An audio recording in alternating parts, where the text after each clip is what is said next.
Hi, I'm John. Welcome to my CRIG.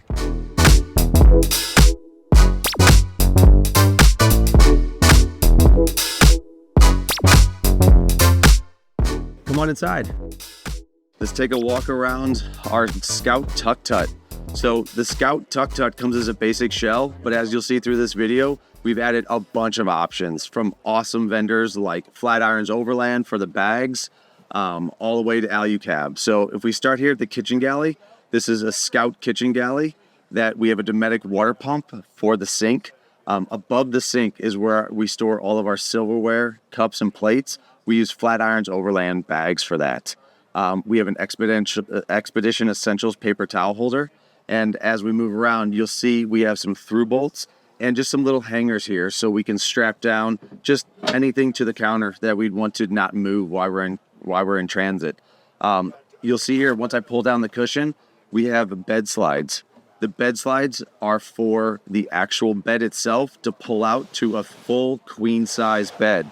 All you do is you pull out the bed slide, push your main mattress forward, and then each of your 4 cushions fill in the blanks, and then we have a queen size bed to sleep in. Doesn't impede into any of the countertop space, and we also keep a little Trolino composting toilet down here so you don't have to go outside at nighttime as well.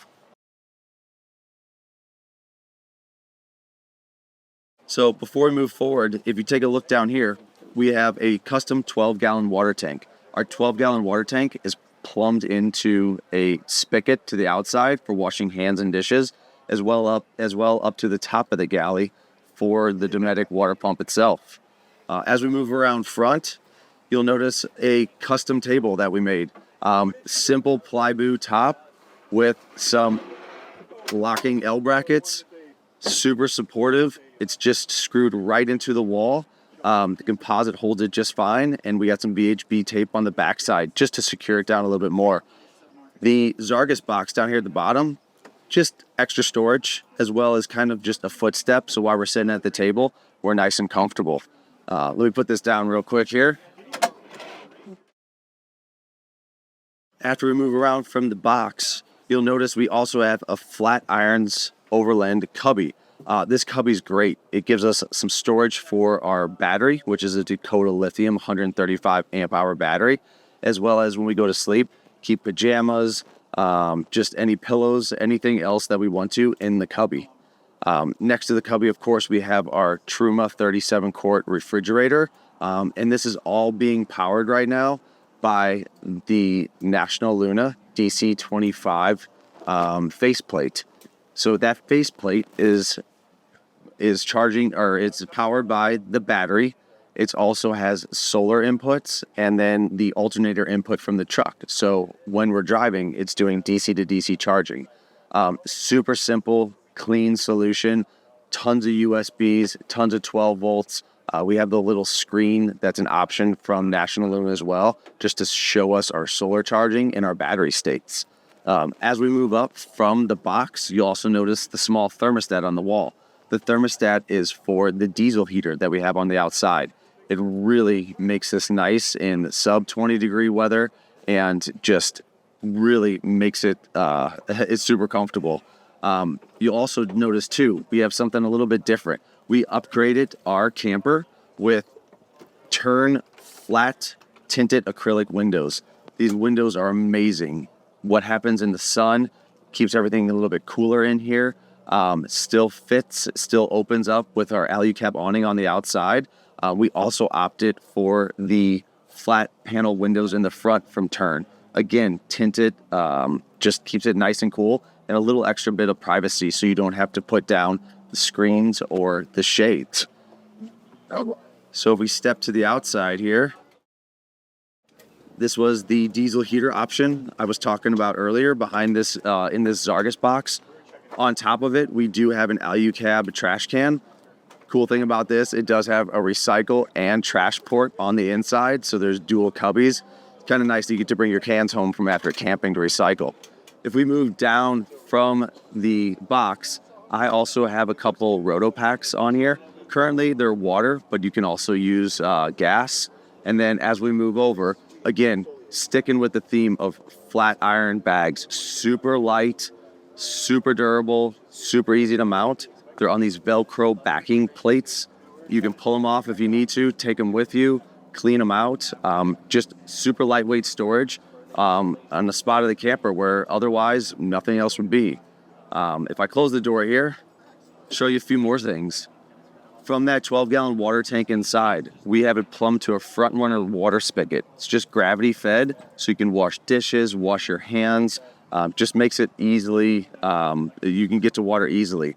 Another thing great about it is we're filling the tank from an external water port. This was all, again, installed by Juniper, aftermarket, all custom. This water port, you can easily fill up to the 12-gallon tank and have your hand washing station. What you can't see behind here as well is I do have a 14-gallon Boondocker water tank below where the spare tire goes, and that is ported out to my shower spigots on the side. So in total, we have a little over 26 gallons of water if we were going to stay out for a very long time. Not necessarily to fill them both up, but hey, it's always nice having water. If we move up, we have the propane tank here. The propane tank is mounted through the camper with through bolts. Super easy to drill through these Scout walls. They're very sturdy, and we just have rubber bumpers to isolate the back. So our propane also feeds into our hot water shower. There is a Camp Lux water exchange heater in there right now, and this allows you to hook up to your shower and your water pump. Yeah, open this up here. Okay. So full hot water shower, simple hook up to your propane tank, simple hook up to the Boondocker water tank below, and then we open up our Alucab shower cube over here, and boom, hot water showers, changing cube. Nice way to rinse off after a full day of mountain biking. Again, you can see the turn windows here. They are the flat-sided acrylic black windows. Really, really nice upgrade to this camper to make everything a little bit more sleek and a little bit more private. I'll also have you move over here too real quick before I show you the awning. We do have an Alucab table mount. We find this just the perfect spot for the table. We get to a campsite, unlatch the table, pull it out, and immediately can set up cooking and everything else. A super convenient way to store the aluminum table, which is really lightweight. And finally, yeah, if you look up here, you're not gonna get blinded by the sun because we have this awesome 270-degree Alucab shadow awning. It is mounted to the stock Scout awning brackets. There's a little bit of modification to get it to fit, but once it's on there, it's super sturdy, 20-mile-an-hour winds, no legs. It's been keeping us cool here at Expo all weekend long. Again, the turn windows, nice flat black. They come out a little bit further because of the Alucab awning as well. So that's my CRIG. Hope you enjoyed the show. And if there's any questions, reach out to Juniper Overland. They can help out with the build as well.